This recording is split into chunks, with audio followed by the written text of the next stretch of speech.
Vamos à nossa palavra de hoje, a palavra resista. Eu quis colocar dessa forma imperativa, porque a resistência ela é algo muito importante que existe em vários segmentos da nossa vida. E eu queria ilustrar a resistência com uma história que para mim é muito marcante. Eu gosto muito da história da guerra, né? Não gosto da guerra, obviamente. A guerra, eu creio que é algo que não vem de Deus, mas eu gosto das histórias e de tudo que envolve, principalmente as duas grandes guerras que nós tivemos. Principalmente porque você vê homens que se levantaram e conseguiram fazer a diferença num tempo tão sombrio. E eu queria ilustrar aqui duas formas de resistência. A primeira forma, né, e eu vou ilustrar com histórias da guerra, data de 18 de junho de 1940, que é o discurso de Charles de Gaulle quando ele vai para a Inglaterra. Então, aqui, só para dar o contexto histórico, a gente está vivendo uma França dominada pelo nazismo, né? Então Hitler invadiu a França e ele, como general, ele foge para a Inglaterra. E de lá, nessa data, ele faz um discurso muito famoso por ser o discurso onde ele chama a resistência francesa. Ele vai de lá da Inglaterra, ele vai na rádio e ele começa a conclamar por todos aqueles franceses, que sejam aqueles que estão lá nos meandros da França ou aqueles que fugiram para outros países, ele chama esses franceses à resistência. E ele usa uma frase, não foi no discurso, mas na sequência, que é uma frase bem conhecida: perdemos uma batalha, mas não a guerra. Então ele fala, a França perdeu uma batalha, mas não a guerra. E ele coloca para o povo, nós estamos vivendo uma guerra mundial. Então a França é só parte de toda essa guerra. E esse é um discurso muito marcante. Eu falo que eu gosto da história das duas grandes guerras, justamente por homens como ele, que se levantaram e mesmo passando por um momento de dificuldade, ele conseguiu juntar o povo num formato de resistência. E aí ele vem, porque essa resistência francesa que se juntou depois, foi muito importante pelo decorrer da guerra. Porque eles estavam ali, alguns deles ainda estavam dentro da França, escondidos ou em forma de espiões, e eles traziam as informações para a Inglaterra e para todos os outros ali, para que eles conseguissem retomar tudo aquilo. Então você vê aqui uma resistência que, mesmo que por um tempo eles estivessem dominados por aquela força, por algum tempo eles ficaram dominados ali pelo governo alemão, a resistência que veio de dentro ali conseguiu empurrar essa dominação ruim para fora. E da mesma forma, e aí aqui de novo dentro da guerra, a gente tem a própria Inglaterra, que é onde o Charles de Gaulle estava. E a Inglaterra, ela foi aquele país que ofereceu, foi o principal país, de resistência ao nazismo durante a Segunda Guerra. Então, de novo, para dar o contexto, Hitler ele vem dominando todos os países para o lado do Ocidente ali, e aí quando ele chega na Inglaterra ele não consegue avançar. Ele não consegue avançar, ele não consegue entrar. E aqui você tem um outro tipo de resistência, uma resistência que não foi dominada por aquele poder, mas que continua resistindo, que resiste e não deixa brechas para que aquele poder entre. E essa resistência é essa resistência que não deixa com que o poder do mal ali, no caso, entrasse, é a mesma resistência que consegue avançar. E ela vai além daquilo que ela estava proposta. Ela vai além de simplesmente defender o seu território ali no caso da Inglaterra, mas ela avança e ela dá a vitória para todos os aliados e consegue retomar França e os outros países e vai libertando daquele poder que era o poder do nazismo. Então aqui a gente conseguiu ilustrar duas resistências. Então a primeira, às vezes você é dominado, mas dentro de você existe uma resistência que vai fazer com que você expulse aquela dominação, que você leve para fora aquela dominação até que você esteja liberto, que foi o caso da França. Por outro lado, a gente tem a resistência de quando nós somos livres, estamos libertos, mas mesmo assim a gente tem as forças que ficam tentando contra as nossas vidas. E nós temos essa força, essa resistência que impede com que essas forças nos dominem. Então a gente vê esses dois tipos de resistência. E na nossa vida? Como que tudo isso funciona? Na nossa vida ela funciona da mesma forma. Talvez você já tenha sido liberto por diversas cadeias. E é importante que a gente entenda que a gente não nasce com cadeias. Né? Se você vai ver uma criança, por exemplo, não sei quem já viu um vídeo de uma criança, um bebezinho assim de 1 ano no máximo de idade, que ele está num vidro, numa jaula de um leão, num vidro. E aí o leão vem correndo, um vidro praticamente transparente, assim, você nem vê que é um vidro. O leão vem correndo em cima daquela criança, e a criança fica olhando para o leão assim, e o leão bate no vidro e cai do lado e a criança nem se move. Porque uma criança, quando ela nasce, ela não tem nenhum conhecimento a respeito das coisas. Ela não sabe que ela tem que ter medo daquele leão, que aquele leão pode pegar ela. Né? Portanto, a gente não nasce com as cadeias, a gente não nasce preso às coisas, mas nós vamos, durante as nossas vidas, de acordo com as nossas decisões, a gente vai abrindo brechas e muitas vezes somos dominados. E mesmo que você já esteja liberto por algo, você não está alheio também às tentações. Né? Então são os dois tipos de resistências que nós vimos.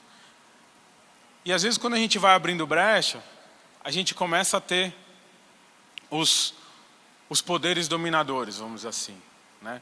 E essas dominações, elas podem ser dominações físicas, como a gente cansa de listá-las, e eu acho que normalmente a gente tem mais a tendência de pensar, não, eu não tenho nenhuma cadeia, eu não estou preso a nada, porque você pensa sempre nessas. Drogas ilícitas, drogas lícitas também, jogos de azar, o sexo, enfim. Todas essas coisas que são o padrão que a gente fala assim, não, eu não estou em pecado. Eu não estou em pecado porque eu não tenho problema com drogas, eu não faço nada contra a lei.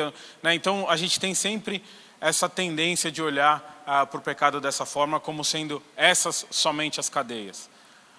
Mas quando a gente vai olhar a palavra de Deus, a gente vê que existem muitas outras. Murmuração, mentira, maledicência, fofoca. Então todas essas outras coisas, elas também podem ser cadeias nas nossas vidas. Também podem ser coisas que nos apreendem. E nós devemos oferecer, sim, resistência também a essas coisas. Portanto, se hoje você está preso a algum pecado, ou se você já está liberto, mas você ainda é tentado por essa cadeia, por esse pecado, o que eu tenho para dizer para você é: resista. Amém? Resista, porque você tem dentro de você um espírito, o Espírito de Deus, que faz com que você esteja empoderado a resistir.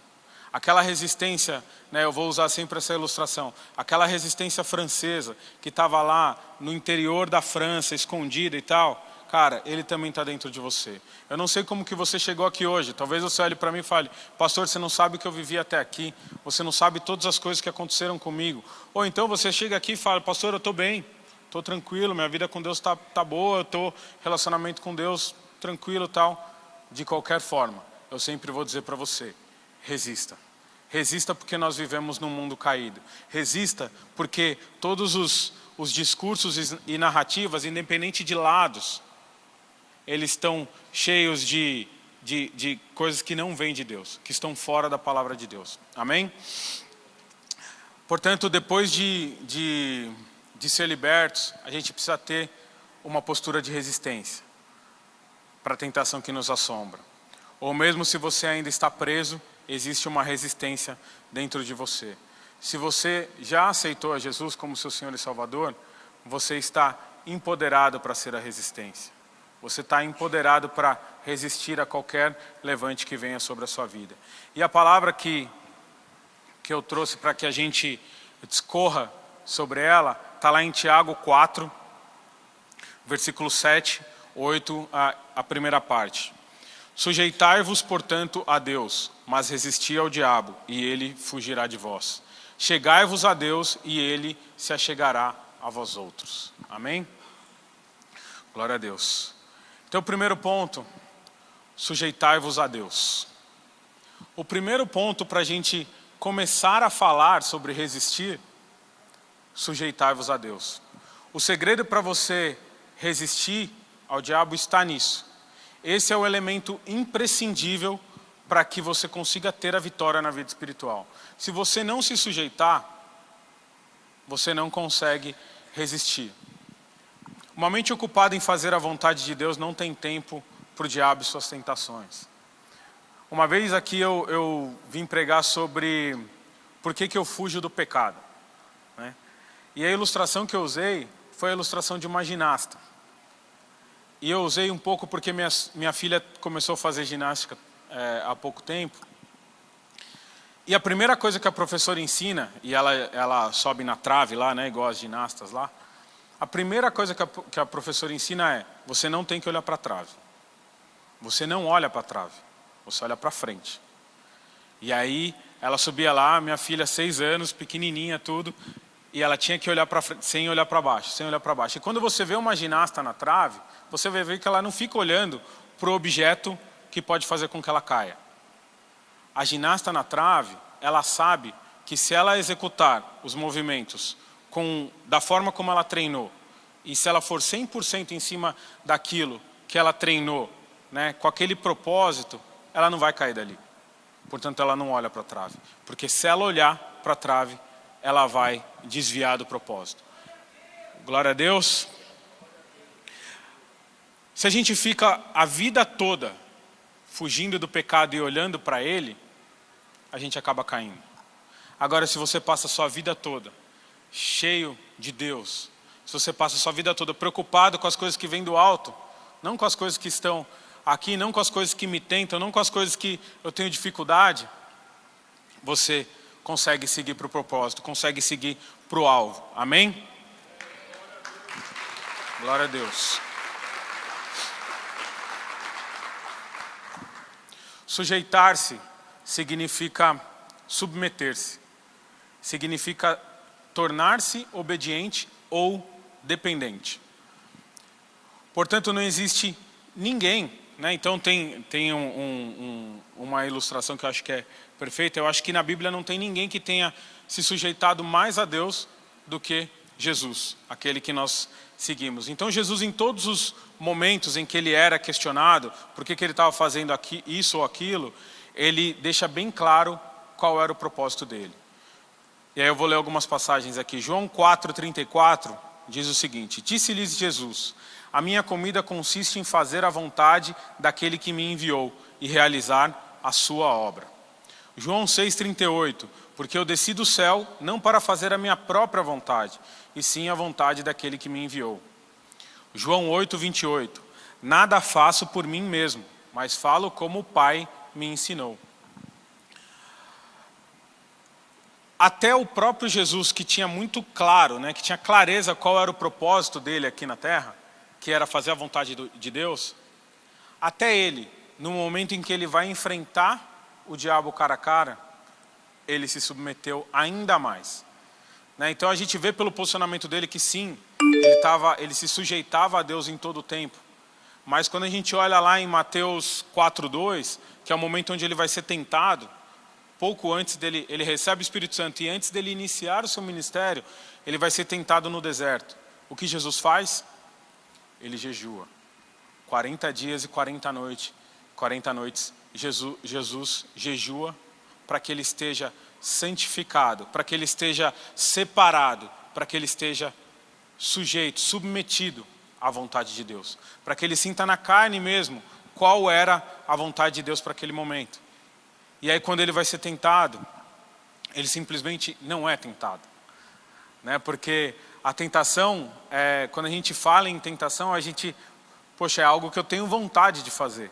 Mas quando a gente vê o posicionamento de Jesus, a gente vê que ele não tinha a mínima vontade de fazer aquilo que o diabo estava propondo para ele. Portanto, submeta-se a Deus, que você vai ver aquilo que ele vai fazer através da sua vida. A submissão a Deus é o elemento fundamental para a sua vitória na vida espiritual, amém? Mas como que eu sei se eu estou sendo submisso a Deus ou não? Como que eu sei se eu tenho facilidade ou dificuldade em me submeter? Você consegue medir tudo isso olhando para as suas relações aqui na Terra. Nas suas relações que você tem aqui, seja com pais, seja com líderes, seja com chefes, seja com a família, enfim, com todos aqueles que estão ao seu redor, você tem facilidade ou dificuldade de submeter? Você consegue se submeter às autoridades que Deus tem colocado na sua vida? E aí, quando a gente fala as autoridades que Deus tem colocado na sua vida, não são só o seu pastor, o seu líder de alfa lá do seu pequeno grupo, o seu líder de ministério que você está trabalhando com ele, não. É o seu chefe também. É muitas vezes o seu líder no trabalho. Muitas vezes é alguma pessoa que Deus colocou numa posição de liderança com você. E mesmo que você... E aqui, o se submeter, não é você concordar 100% com o que a pessoa diz. Mas se Deus colocou aquela autoridade sobre a sua vida, é porque Ele quer te ensinar alguma coisa através daquela pessoa. Eu me lembro que eu tive alguns chefes antes de eu vir trabalhar aqui na igreja. E nem todos eles foram chefes bacanas, onde eu aprendia o tempo todo. Alguns deles eu olhava e falava, cara, eu penso o extremo oposto dele. E em alguns casos, né, e eu sempre falo que para que a gente traga uma palavra que Deus falou primeiro com a gente, né, então pode ter certeza que se Deus está falando alguma coisa com você, aí Ele falou primeiro comigo também, primeiro comigo para transformar a minha vida também. Mas em alguns momentos eu relutei com aquilo.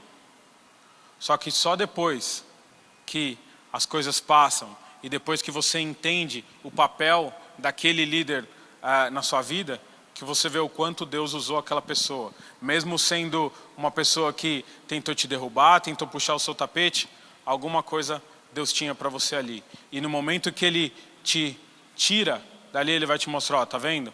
Aqui, mesmo que seja para te mostrar assim, ó, esse exemplo que você viu aqui, não é isso que eu quero de você. Eu espero algo muito diferente quando você estiver nessa posição.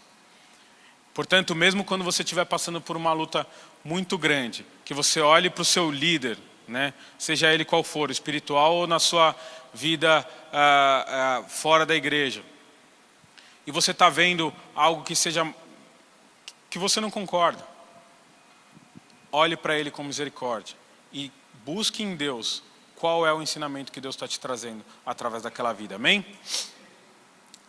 Portanto, se você não conseguir se submeter a essas autoridades que Deus tem colocado na sua vida, facilmente você também não vai estar conseguindo se submeter a Deus. Então é muito importante que você sonde o seu coração nessa área. E aí eu vou dar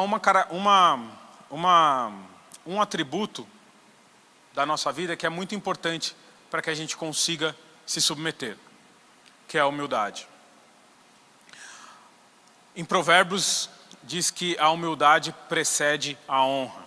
O próprio texto de Tiago que a gente leu, se a gente ler alguns versículos antes, né, o versículo 6, por exemplo, diz assim: Deus resiste os soberbos, mas dá graça aos humildes. Portanto, eu quero dizer uma coisa para vocês: não existe submissão sem humildade. Se você não tiver um coração humilde, e um coração humilde é um coração ensinável, é um coração disposto a aprender, é um coração que entende que você não sabe todas as coisas, é um coração que olha para aquele que está se levantando muitas vezes contra você e fala assim: eu tenho algo a aprender aqui, porque senão Deus não tinha me colocado aqui, ou eu tenho algo para fazer aqui, eu tenho uma obra para fazer nessa vida. Porque se você não tem um coração humilde, você fala: ah, não, mas esse cara aqui não é digno de ter relacionamento comigo. Esse cara aqui não é digno de estar na minha presença. E aí você simplesmente vira as costas e vai embora e não aprende aquilo que você tinha que aprender, não influencia aquilo que você tinha que influenciar. Portanto, sem humildade é impossível ser submisso a Deus. Sem humildade é impossível você conseguir mostrar para alguém o amor de Deus. Amém? Sem você entender que você não sabe todas as coisas, você não vai conseguir olhar e falar assim: Deus colocou esse cara aqui por algum propósito. Eu estou passando por essa situação por algum propósito. Portanto, treine o seu coração. E às vezes não é fácil. É por isso que eu usei esse verbo: treine o seu coração, para que você seja intencional na humildade. Tem pessoas que têm muita facilidade com isso, tem outras que têm mais dificuldade. Se essa for a sua dificuldade, cara, seja intencional. seja intencional na humildade. Amém? Portanto, como que nós nos submetemos a Deus? Em primeiro lugar, sendo humildes de coração. Em segundo lugar, e muito importante, sendo obedientes a Deus. Priorizando as vontades dEle, ao invés das minhas vontades. Como que eu sei as vontades dEle? Estão na palavra. Estão na palavra de Deus. Qual é a arma que eu faço isso? Oração. Quando Jesus vai para o Getsemane, lá em Lucas 22:40, ele diz para os seus discípulos: orai para que não entreis em tentação. Portanto, a oração dos discípulos aqui não era para que não pecasse, era para que eles não fossem nem tentados. Portanto, essa deve ser a nossa oração, para que nós não sejamos nem tentados. A gente precisa estar mergulhado na atmosfera de Deus. Portanto, proteja a sua vida. Gente, a gente precisa mesmo viver numa bolha. Sabe, proteja a sua vida, proteja o que você vê, proteja o que você ouve. Eu lembro que até alguns anos atrás, e por isso que eu estou falando, que a palavra fala comigo também. Até algum tempo atrás, cara, eu estava no carro, eu estava escutando qualquer coisa. Hoje em dia, mesmo quando eu não estou com vontade de escutar, eu escuto um louvor, ou estou escutando uma palavra. Porque eu sou pastor, eu preciso estar envolto nessa atmosfera? Não, porque eu já fazia isso mesmo antes de trabalhar aqui na igreja. Mas porque é importante. Em algum momento Deus me despertou para isso. Porque eu começava, que fosse um programa de futebol. Né? E a gente sabe que nós brasileiros, futebol mexe com o coração, né? Cara, mesmo que fosse um programa de futebol, às vezes você começava a ficar irritado, começava a ficar bravo.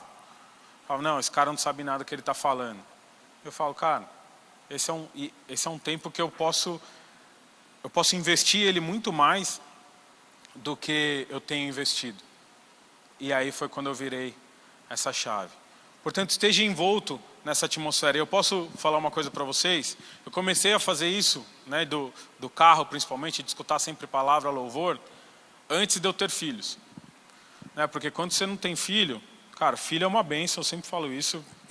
Minhas filhas são maravilhosas, eu amo estar com elas. Mas, antes de você ter filho, você tem aquele tempo, né? Chega em casa, tá tudo tranquilo, você vai lá, você pode ler um livro, ler a Bíblia, assistir o que você quiser e tal. Cara, depois que você tem filho, as coisas mudam muito, assim. Seu tempo diminui drasticamente. E hoje em dia, o meu melhor tempo com Deus é no carro. O meu melhor tempo com Deus é enquanto eu estou dirigindo, porque aí eu coloco um louvor. Aí é bom até porque o trânsito é uma coisa que me irrita também. Também eu não me irrito mais com o trânsito, porque aí eu fico lá, escutando o meu louvor, orando, buscando a Deus. Né? E muitos direcionamentos que Deus tem me dado na vida, vêm nesses momentos. Comigo foi no carro, eu não sei como que vai ser com você. Mas o que eu quero dizer para vocês é, se coloquem nessa bolha, proteja o que você vê, proteja o que você ouve. Né? Esteja imerso na atmosfera de Deus. Amém? Coloque um filtro na sua boca, que dela saia louvores a Deus e palavras que edificam. Amém?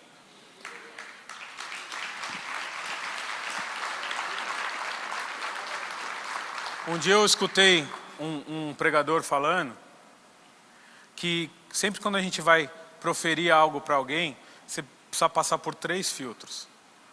Aquilo edifica? Aquilo vai ter alguma serventia para a pessoa? Aquilo vai glorificar a Deus? Cara, se passar por esses 3 filtros, pode falar sem pensar. Se não passar por um deles, não fala, guarda para você. Mesmo que você pense, mesmo que você acha que está certo, que você precisa em algum momento falar para aquela pessoa, cara, em algum momento Deus vai fazer com que aquilo que você precisa falar, aquela mensagem que você precisa transmitir, passe por esses 3 filtros. Porque se não passar, é melhor não falar, amém? Portanto, para a gente encerrar esse primeiro ponto, a submissão é um pré-requisito para a resistência. E o segundo ponto aqui, seguindo nessa palavra que a gente leu ali de Tiago, resistir ao diabo. Resistir ao diabo, resista. Jesus orou e se sujeitou a Deus, mas mesmo assim o diabo veio contra ele. E a gente precisa entender que o diabo ele não brinca. Se a gente lê lá 1 Pedro 5, 8 e 9, diz o seguinte: sede sóbrios e vigilantes, o diabo, vosso adversário, anda em derredor, como um leão que ruge, procurando alguém para devorar. Resisti-lhe firmes na fé, certos de que sofrimentos iguais aos vossos estão se cumprindo na vossa irmandade espalhada pelo mundo. Portanto, a gente precisa ser atento. A gente precisa estar atento. Imagina a cena, você o dia todo andando com um leão ao seu redor. Quem já viu aqui Discovery Channel lá, os animais, você vê como que o leão fica. Então, tem os gnus lá andando, o leão está passando lá na savana em volta, assim, ó, ele está por trás dos matinhos ali e tal. Na hora que o gnu dá uma vacilada, ele vem. Com a nossa vida é a mesma coisa. Você acha que se você estivesse andando e você visse ali o seu predador, um leão, por exemplo, andando na sua volta o tempo todo, você ia estar distraído ou você ia estar atento? E eu quero te dizer uma coisa: se você estiver atento ou se você estiver distraído, se você crer ou se você não crer, eu posso te garantir uma coisa: ele está lá. Portanto, estejamos atentos, porque a palavra de Deus ela é clara.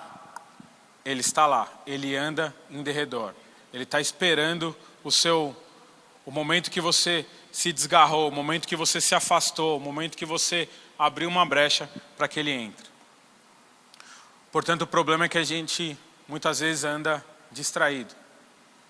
Resistir, quando a gente pensa nessa palavra, resista, resistir, resista, tal. Quando você pensa em resistência, normalmente a gente pensa em defesa. A gente acha que a gente precisa se defender de algo, mas resistir é ataque. Resistir é você ir para cima. Assim como Charles de Gaulle conclamou lá para os franceses para que eles fossem à resistência e eles foram para cima. Assim como os ingleses conquistaram além de seus territórios para libertar o mundo daquela força maligna, você também tem que ter uma posição de ataque. Efésios 4, 26 diz: irai-vos e não pequeis, não se ponha o sol sobre a vossa ira, nem deis lugar ao diabo. Aquele que furtava, não furtes mais. Antes trabalhe, fazendo com as próprias mãos o que é bom, para que tenha o que acudir o necessitado. Não saia da vossa boca nenhuma palavra torpe, e sim unicamente a que for boa para edificação. E não entristeçais o Espírito de Deus, no qual foste selado para o dia da redenção. Longe de vós toda amargura e cólera e ira e gritaria e blasfêmias, e bem assim toda malícia. Antes, sede uns para com os outros, benignos, compassivos, perdoando-vos uns aos outros, como também Deus em Cristo vos perdoou. Resistir é ação, é não fazer o que eu fazia, é mudar de direção. Quando a gente olha aqui, são todas instruções que Deus está nos dando, de que eu fazia e não faço mais. Agora eu tenho um novo caminho, agora eu tenho uma nova direção, um novo propósito, um novo objetivo. É isso que Deus espera de você, que você mude a direção, que você ataque nessa nova direção, nesse novo caminho que Ele trilhou para você, amém? Tem um outro trecho aqui, longo, que fala sobre a armadura de Deus. E é muito importante que a gente conheça as nossas armas. Eu não vou ler o texto todo, mas o texto está lá em Efésios 6, de 10 a 20. Mas a armadura de Deus, ela consiste na couraça da justiça. Portanto, meu querido, seja justo naquilo que você vai fazer. Essa é uma arma que Deus está te dando. Seja justo, a couraça da justiça. Preparação do evangelho da paz. Seja proclamador das boas novas. Que saia da sua boca palavras que engrandeçam e glorifiquem a Deus. Você está trazendo boas novas. O Espírito Santo que habita em você traz boas novas. Por isso que resistir não é defesa, é ataque. Porque você você entrega alguma coisa. O escudo da fé. Tenha fé. É a sua fé que vai te defender dos ataques do inimigo, por isso essa figura do escudo. O capacete da salvação. Aceite Jesus como seu Senhor e Salvador e deixe que o Espírito Santo habite na sua vida e que Ele tenha liberdade para agir na sua mente. A espada do Espírito, que é a palavra de Deus. A principal arma de ataque de um soldado é a sua espada. A sua principal arma de ataque é a palavra. A palavra de Deus, ela é viva, ela é eficaz. Quando você lê a palavra, você vê que o Deus não é o Deus de 2.000 anos atrás, de 3.000 anos atrás, de 5.000 anos atrás, lá com Abraão, Moisés, Davi, até chegar em Jesus. Deus é o Deus do hoje, é o Deus do agora. Ele continua nos ensinando a cada dia. Amém? A oração para que nós sejamos ousados na palavra. Seja ousado nas suas atitudes. Resistir não é defesa, resistir é ataque. Romanos 12:2 diz: e não vos conformei com este século, mas transformai-vos pela renovação da vossa mente, para que experimenteis qual seja a boa, agradável e perfeita vontade de Deus. Amém? Quando Paulo está dizendo aqui renovação da mente, sabe apelido? Quando alguém te dá um apelido. Se você não gosta do apelido e você ficar brigando com as pessoas, o que acontece com o apelido? Ele pega, né? Ele pega. Aí, se você não gostou, é aquele apelido mesmo que o pessoal vai te chamar. Se a pessoa fica te chamando daquele apelido e você não está nem aí, ah, tá legal. Ou você dá risada junto, ou você brinca junto com aquele apelido não pega. Com a tentação, com o levante, com o pecado é a mesma coisa.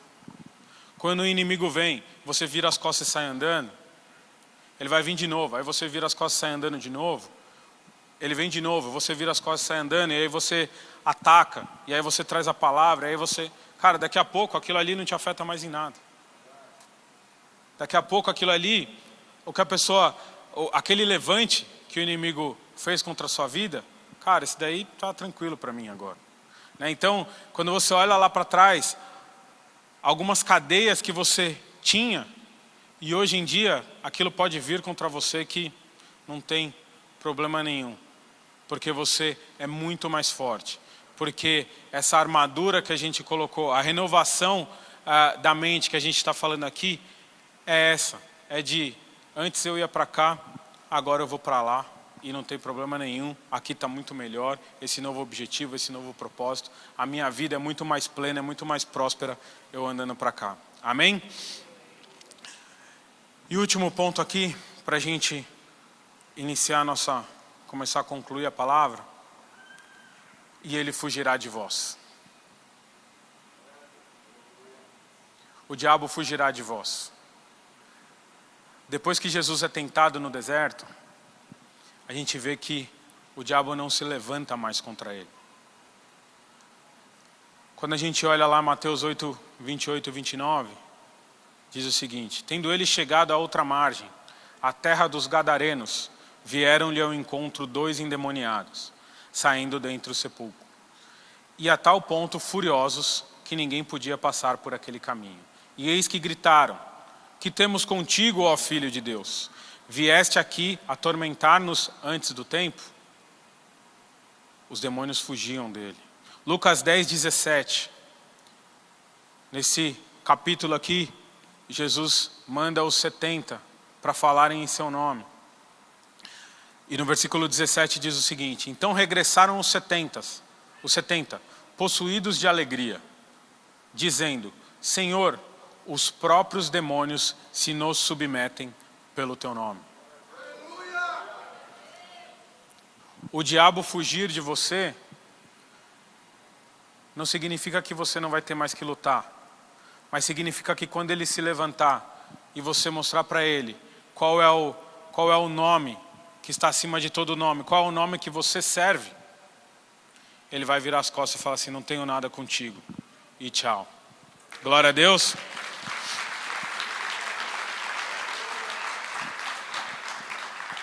Mas eu estou dizendo isso para vocês, não para que você, como a gente falou lá anteriormente, ande distraído. Não, você tem que andar atento. Porque mesmo Jesus, quando ele chega no Getsemane, e ali no seu momento de maior temor, onde ele chegou a suar sangue, ele diz ele traz aqui, né, em Lucas 22, 40 a 44. Chegando ao lugar escolhido, Jesus lhe disse: orai para que não entreis em tentação. Ele, por sua vez, se afastou cerca de um tiro de pedra e de joelhos orava, dizendo: Pai, se queres, passa de mim esse cálice, contudo não seja feita a minha vontade, sim a tua. Ele pareceu um anjo do céu que o confortava, e estando em agonia. Portanto, Jesus estava em agonia nesse momento, orava mais intensamente, e aconteceu que o seu suor se tornou como gotas de sangue. Portanto, estejam atentos, estejam em oração. O orar sem cessar não é você andar orando pela rua, não, é você estar imerso na atmosfera de Deus, é você estar imerso na palavra. O que será que, se levantar de manhã, o que será que Deus tem para hoje? É você chegar no seu trabalho e vir uma pessoa falar com você: por que Deus está colocando essa pessoa no meu caminho? É você mudar uma rota que você estava tendo e alguém cruzar o seu caminho: o que será que Deus tem para essa pessoa? É você ser convidado para algo e pensar: o que será que Deus quer que eu faça ali? É a atmosfera de Deus. E assim, Ele fugirá de vós. Amém? Portanto, para concluir essa palavra, sujeitai-vos a Deus, resistir ao diabo, e ele fugirá de vós. Seja justo, proclame as boas novas, tenha fé, que Jesus seja o seu Senhor e Salvador. Conheça a palavra, seja ousado nas suas atitudes. Amém?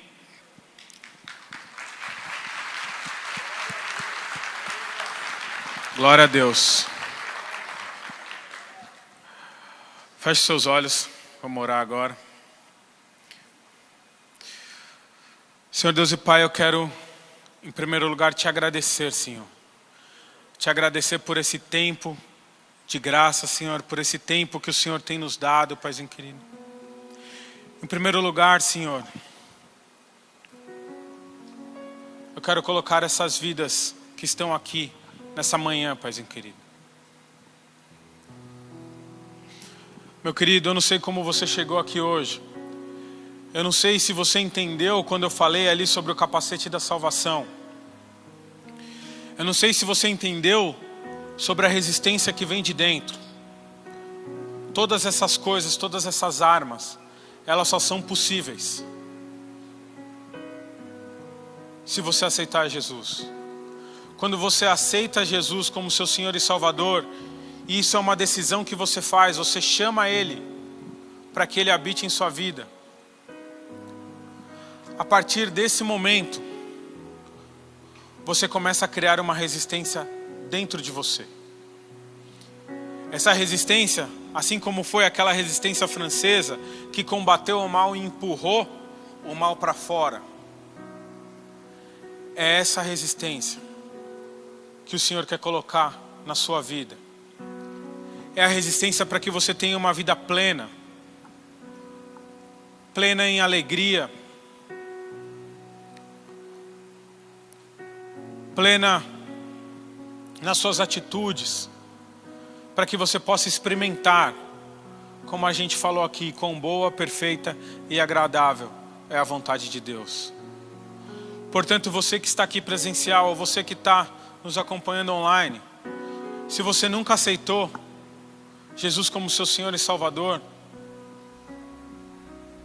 você que está online, que você possa clicar aí no QR Code. Você que está aqui presencial, se você puder levantar sua mão, a gente vai orar por você, e eu tenho certeza que Deus vai iniciar uma grande obra na sua vida, que Ele vai ser essa resistência contra os levantes, contra as tentações, contra aquilo que talvez você já tenha lutado há muito tempo, mas você não tem conseguido vencer. Eu posso te garantir uma coisa: Ele é a resposta. Ele é a resposta que você procurava. Portanto, se você nunca aceitou o Senhor Jesus como seu Senhor e Salvador, levanta sua mão que a gente vai orar por você.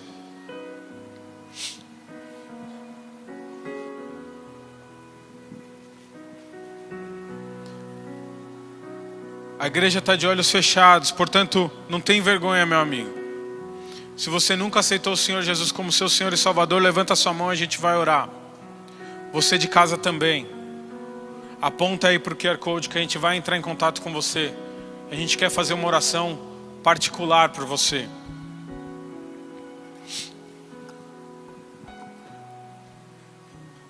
Levanta bem alto para a gente conseguir ver. Se você nunca aceitou o seu Jesus como seu Senhor e Salvador, levanta sua mão bem alto para que a gente consiga ver. Amém. Eu não sei se tem alguém de casa, mas a gente vai fazer a declaração da mesma forma. Se você que está em casa está aceitando a Jesus, ora assim comigo. Senhor Jesus, eu te recebo como seu Senhor, como meu Senhor e Salvador. Faz um rebuliço na minha vida. Que o Senhor seja essa resistência para empurrar para fora aquilo que não vem de ti. E agora eu queria orar com vocês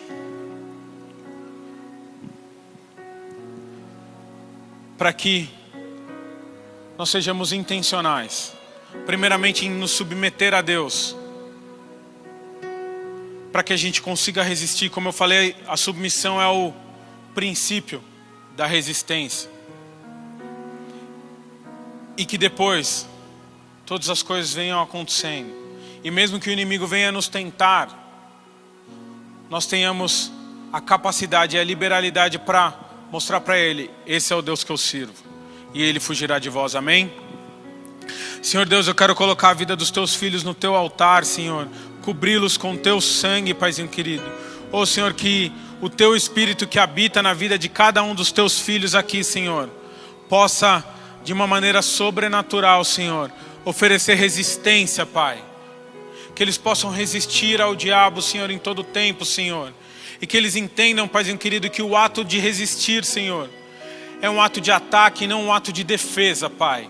Ô Paizinho querido, que como conhecedores das boas novas, Senhor, como conhecedores do Evangelho da paz, Paizinho querido, eles usem a Tua palavra, Senhor, como espada, Senhor, eles possam saquear o inferno, Senhor. Que eles possam, Paizinho querido, como armas de ataque, Senhor, atacar, Senhor, atacar o inimigo, Paizinho querido, para que não só nós não tenhamos queda, Senhor, mas como nós não tenhamos nem tentações, Senhor.